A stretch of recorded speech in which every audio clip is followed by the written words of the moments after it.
So just when you thought it was safe to go back into the water, we get renewed for another season. It's the second Democratic debate, night 2. So before we get into this, I just wanted to make a statement about how much I hate these debates. And I've always hated them. I hate the presidential ones. I hate the vice presidential ones.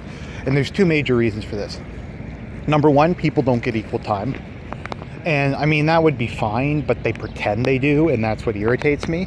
And 2, it's in front of a live audience. Like, they started out at the beginning of the debate, everyone's going to get 1 minute to respond. If you go over a minute, it's going to subtract from your remaining time. But Joe Biden and Kamala Harris got like probably 60 to 70% of the time between them. Yang got like no time. Tulsi Gabbard got like no time. The really boring low energy guy got a bit of time. I don't even remember who half the people were, but most of the time was given to Kamala Harris and Joe Biden. And I wish they'd just come out and say the amount of time you get is proportionate to how you're doing in the polls or how prestigious a candidate we think you are, like how well known we think you are. And I'd be okay with, I don't know if I'd be okay with it, but it would at least be honest. At least it wouldn't be this kabuki pretense of equality. So that's number 1.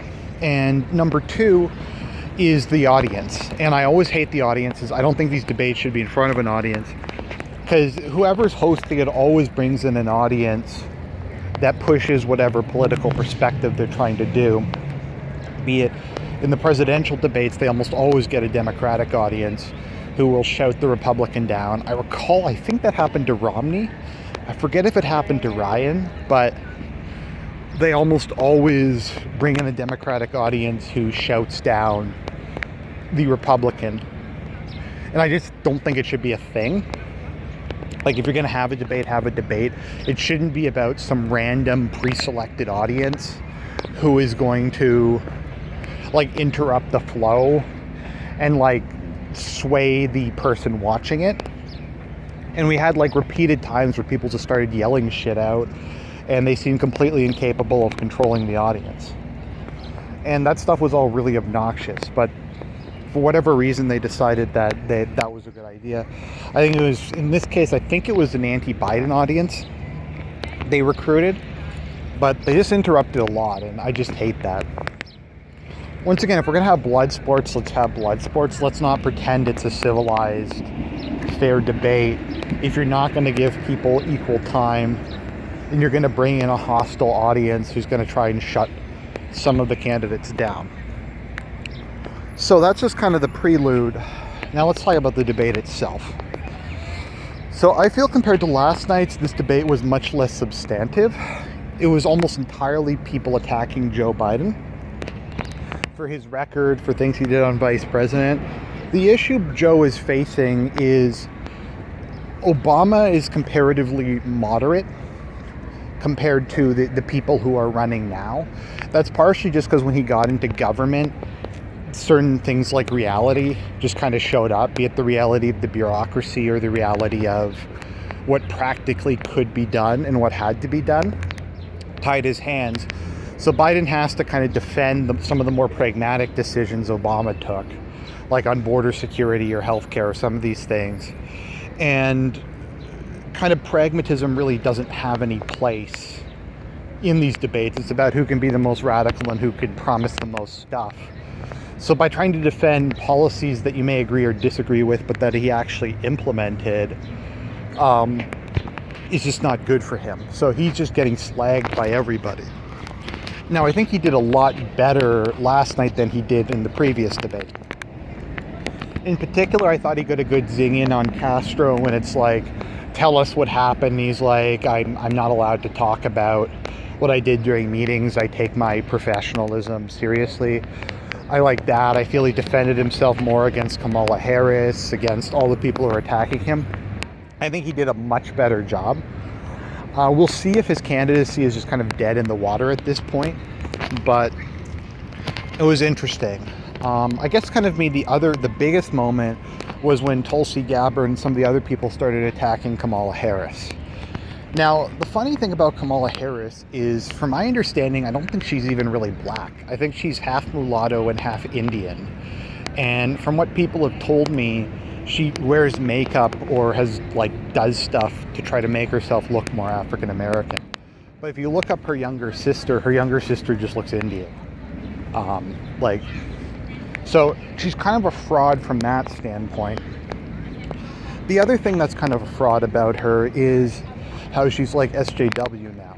From my understanding, and I'm not super knowledgeable about her, she was infamous for putting people in jail over minor crimes.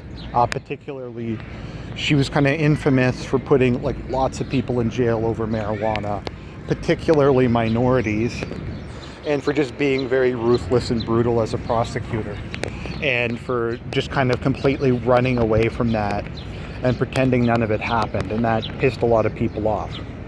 So Tulsi just called her on all of that. Joe Biden, I think, if I remember correctly, called her on that. And if any of that actually has traction, like the black community actually kind of wakes up to that, she'd be in trouble.